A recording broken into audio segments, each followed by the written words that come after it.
Setelah hilangnya Al-Hakim bi Amrillah secara misterius pada tahun 1021 Masehi, kekuasaan Fatimiyah berpindah kepada putranya yang masih muda, Abul Hasan Ali, yang bergelar Az-Zahir li-Izzazdinillah.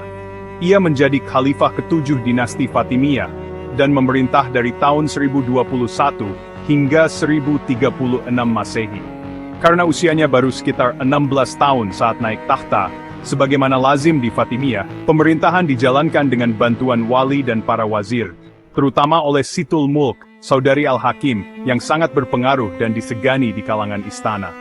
Sit al-Mulk memainkan peran penting dalam transisi kekuasaan, menyingkirkan pengaruh para pendukung ajaran Druze yang menyebarkan kepercayaan akan keilahian Al-Hakim, dan menentang pengangkatan Az-Zahir.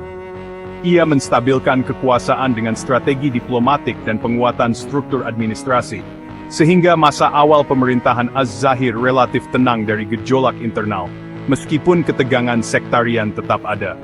Menurut sumber-sumber Ismailiyah, Az-Zahir dipandang sebagai imam yang sah, penerus garis ilahi dari ayahnya. Ia melanjutkan kebijakan dakwah batiniyah dan tetap menjadikan Kairo sebagai pusat spiritual dan politik Syiah Ismailiyah. Namun, ia tidak memiliki pengaruh spiritual yang sekuat ayahnya, dan lebih dikenal sebagai khalifah yang fokus pada stabilitas administratif ketimbang pembaharuan ideologis. Dalam sumber-sumber Sunni seperti Al-Makrizi dan Ibn al-Jauzi, masa Az-Zahir digambarkan sebagai masa pemulihan dari eksentrisitas pemerintahan sebelumnya, dengan sedikit catatan besar selain upaya mempertahankan kekuasaan di tengah berbagai tantangan. Ekspansi wilayah pada masa Az-Zahir tidak berkembang jauh, karena Fatimiyah menghadapi beberapa ancaman eksternal dan krisis internal. Di bagian timur, kekuatan Bani Uqail dan Seljuk mulai menanjak, serta tekanan dari Bizantium di wilayah Suria Utara, menyebabkan benturan militer dan diplomatik yang berkepanjangan. Sementara itu, di wilayah Mesir sendiri terjadi wabah penyakit dan kelaparan parah pada pertengahan masa pemerintahannya, yang menyebabkan melemahnya daya beli rakyat dan keresahan sosial yang cukup luas.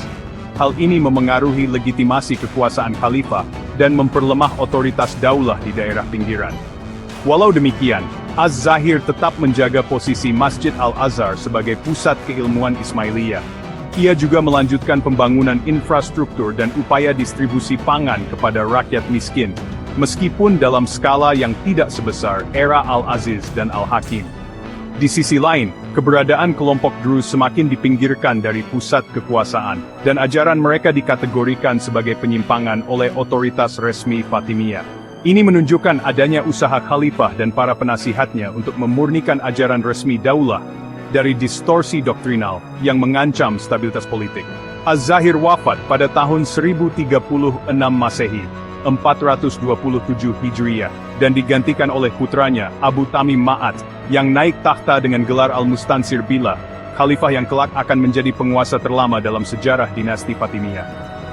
Masa pemerintahan Az-Zahir mungkin tidak seterkenal pendahulunya, namun ia memainkan peran penting dalam memulihkan stabilitas setelah pemerintahan yang penuh teka-teki dari Al-Hakim, dan meletakkan landasan bagi kelanjutan daulah dalam beberapa dekade berikutnya.